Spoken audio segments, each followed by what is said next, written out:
Hey buddy, I'm Junior with Keystone RV Center. I appreciate you purchasing this Jayco from us all the way from Florida. I'm sorry you weren't able to go through our orientation with Mike. I was doing a couple of videos already on this and we're going to put them together on a private playlist for you. Did want to show you just through a couple of things on this. We do already have a full 30-minute like how to set up your campground. It's on a Catalina, but with your Jayco 330 RSTS, there's going to be a couple of things different.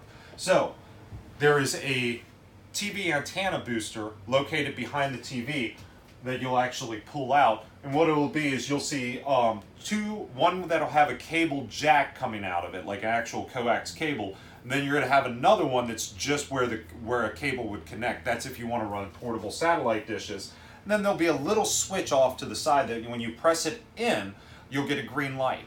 That's what you want to use when you're drawing off the TV antenna to get signal for your television. Whenever you're doing a campground cable, you want to make sure that's in the off position. We'll run through this real quick. There's a stereo up here that is also your DVD player. You've got multiple zones here. Try to make sure we got a little bit of volume. All right. So zone 1 is going to be right back here. Zone 2 is going to be right over there by the kitchen. And then zone 3 is going to be my outside speakers. So that's what that's going to control. A power switch, and it does have Bluetooth, so you just pair it to a Bluetooth device just like you normally would. You do have a fireplace down here that'll have a separate remote, that'll have a power button, a sleep timer, lighting control so you can control the different lights, and then you also have a high and a low. Right now we're running on high because it's a little bit colder here in Pennsylvania than it is in Florida. In the one video I was talking about the different lighting controls that you'll have a link to. But so the central lights here are off the main switch, but then you've got a rocker switch right here. Okay, you got another rocker switch over here. Touch on these blinds real quick. Pull straight down from the middle, and on like these bigger blinds, what you want to do is pull down from both sides. Now I'll tell you right now, there's a little bobbin looking thing here with a number 2 square tip screw. These strings do like to stretch out over time, so if you've owned this camper for like 3 to 5 years, which this camper will last you much longer, you will need a little adjustment most likely. If you just take a number 2 square tip screwdriver, loosen the screw, and then spin the bobbin tight. So whichever side of these starts to sag, that's the side you'll want to tighten up. And we'll have a separate video on that later on. That's on our to-do list. So if you subscribe to Teach Me RV, you'll see us doing videos like that. Over here at the chair, you have one switch at the top center that's going to be your lighting. You can see it glowing on my foot down below here. Then you're going to have another one which is heat, which we are using the crap out of today. And then another one that's massage. We'll use that once we get all these videos done for you. You have a center console right here for storage, and at the top of both of these sides, you're going to have USB hookup. Coming over here to the table, the way these chairs strap in going down the road is they just have a little quick connect buckle that hooks to the bottom of the chair, and that's going to tie it together. Now it comes with these 2 chair standards, and they do have storage underneath of it. Then there's 2 more in the master bedroom underneath the bed that's going to have covers that you can set up so you can seat 4 people.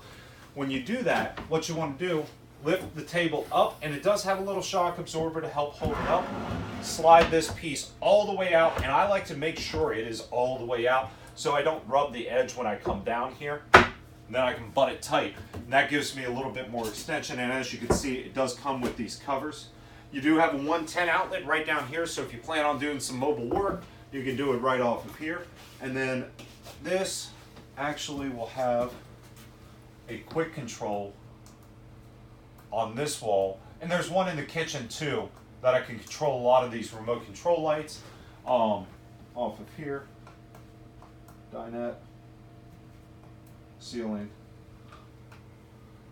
and then I can control the pendant as well. And then I got all my exterior lighting.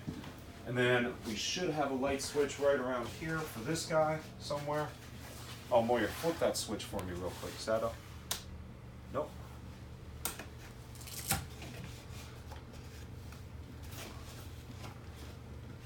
We're going to find that switch.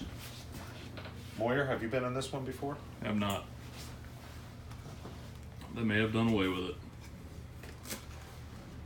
Well, we're going to pause the video real quick. We're going to tie that switch down and we'll jump back to this. But let's keep actually just rolling through here. Oh, talk about this real quick. This is going to be your power tower. There's 2 110 outlets at the top and then 2 USB outlets over here. What that's going to control is anything you want. And then you have a little red switch, depress that, goes down, hides out of the way. Right over here is where your power converter is. So, what a power converter does in an RV is it takes the power coming in from the power cord of the camper, runs it off to the necessary appliances. On this specific camper, it's a 50 amp cord at 220 volts. And then it comes in here and sheds off to 2 individual legs of 110. And then it also charges the battery, and then the battery has all the 12 volt features on here for all the different fuses. Now, they are just standard automotive fuses. So I would have just a couple of packs of 15 and then 110 amp. Make sure you got that. And then you notice you got some 25s over here. These are auto reset fuses, so you don't have to worry about that so much. But then there's a clear demonstration panel down here on what breakers are going to do what and what controls are going to do what. Or what 12 volt fuses are going to do what. We did a whole separate video on the J command. And then you got one on the leveling. We're going to have a separate video for that as well. This is an access panel Jayco puts in. So if you ever needed to access the backside of the shower, you have quick and easy access to that. Porcelain toilet is located right here. We do have a whole video, and it sounds goofy, but we have a video on how to go to the bathroom in the RV already. We'll make sure to pair that in with the link as well. Then you got some light switches here. We're going to have one that is going to control what I call the Smurf light, which is just a little blue light in the shower. What it's for is if you get up in the middle of the night, the blue light isn't as blinding to your eyes. Then you got one for the super fan. Then we got one for the backlighting, one for the ceiling lighting. Now this fan has a label on it for open and close, and then you can just twist that and that'll raise the vents open, so when you run the fan it's actually got somewhere to go. There's a label right here that says open here. Reason being is they actually use magnets to hold it together, so it does have a little bit of resistance for that door. Now, one thing I will talk about in here, there's a little latch right here to hold these shower doors back for travel. When you latch it, you want to hear a very positive click. I don't know if the mic picked that up, but trust me, you'll know when it's latched.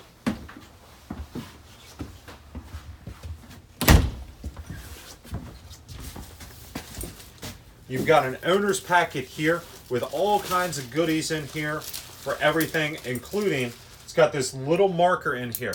This is for that pantry in the main living area in the kitchen. You can actually write on that black glass stuff that's there. You're also going to have Jayco owner's manuals for each individual appliances. Goofy things like sink drains even are going to be located in here.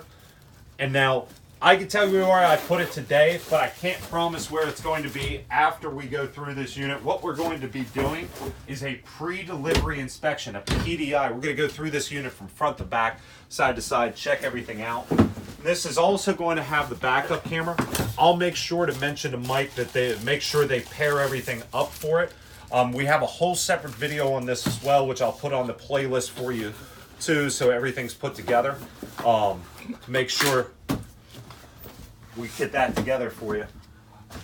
And then the bed light, okay? This is gonna sound goofy that we're gonna talk about it, but press it once and it's blue. If you press and hold it once it's on, it's white. And let's actually see if I press and hold. Yep, it'll go from white from the off position.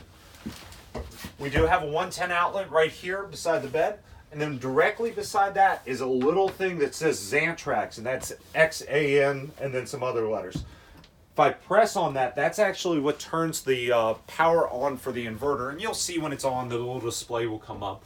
And what that's doing is it's taking the two 12-volt deep cycle batteries that are going to be on the front of this guy, and it's going to run them to the inverter, and then the inverter is going to change that to 110-volt power. So it's going to take that 12 up to 110, and that 110 is going to power that refrigerator. So when you're transporting it down the road, that refrigerator has the ability to stay cool. Now, the loaded question is, how long does it last for? Somewhere between 4 hours and 48 hours. Okay, why such a big difference? Well, if it's the middle of July in Florida and that fridge ain't cooled down, then batteries ain't going to run that compressor very long.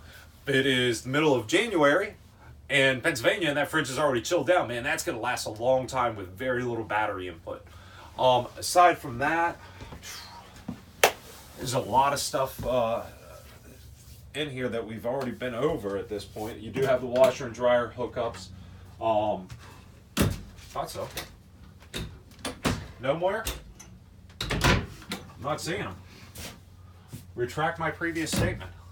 I'm thinking fifth wheel, I guess. So, aside from that, one thing I'll tell you, you do have a 12-volt plug right in here that you can actually hook that monitor up for, and you can actually monitor your backup camera as long as the clearance lights are on. Moira's pointing this out to me real quick. We do get this question all the time. What on God's earth is this? So we have two AC systems, one for the bedroom, one for the main living area, but it's all controlled off a central panel on the front. This is the second thermostat, so this is just picking up the temperature for this room. And then we have the slide controls right here for this slide, and then ceiling lights and hallway lights. Emergency exit window, we'll go over that real quick. Press in on handle, lift up, and then you want to take and bump straight out. It's not bad for us right now, but in Florida, when that seal heats up, you're going to want to bump that with a little bit of force. You can see that it locks in there. If we're going to actually use it for an emergency exit, we're going to grab a hold of this red tab right here, rip that out, and then push the window the rest of the way out. Make a conscious decision whether you want to dive out head first or slide out back first. Me, I'm boogieing for the door, and I bet you if I leave my wife, I can make it. Okay? Let's see if we're missing any other things. Oh, so one of the things that I tell customers to do with these floor vents, okay, and this was what's going to happen all summer long, all this dirt that's here is going to get knocked down to here. So if, in Florida, you may not be in a camping situation where you're running the furnace too much. That 5200 BTU fireplace is probably going to do a lot. But if you do, if you take just a little bit of masking tape, put it over top of here, turn the furnace on for 30 seconds, and then immediately power it down, let the cooling fan cool it down, that's going to run that furnace blower fan for about 2 minutes. Maybe a little bit less, but about 2 minutes. We peel the masking tape off, clear out all the dirty dust, and then put it back on. LP carbon monoxide leak gas detector down there. A couple of things set that off by design. LP carbon monoxide and low battery voltage. The other fun things that will set it off is cheap dog food that uses corn as a filler. So if you get it at the grocery store, a lot of times that'll set it off. The other thing that'll set it off is anything that potentially in an aerosol can that would use a propellant to get it out, like propane.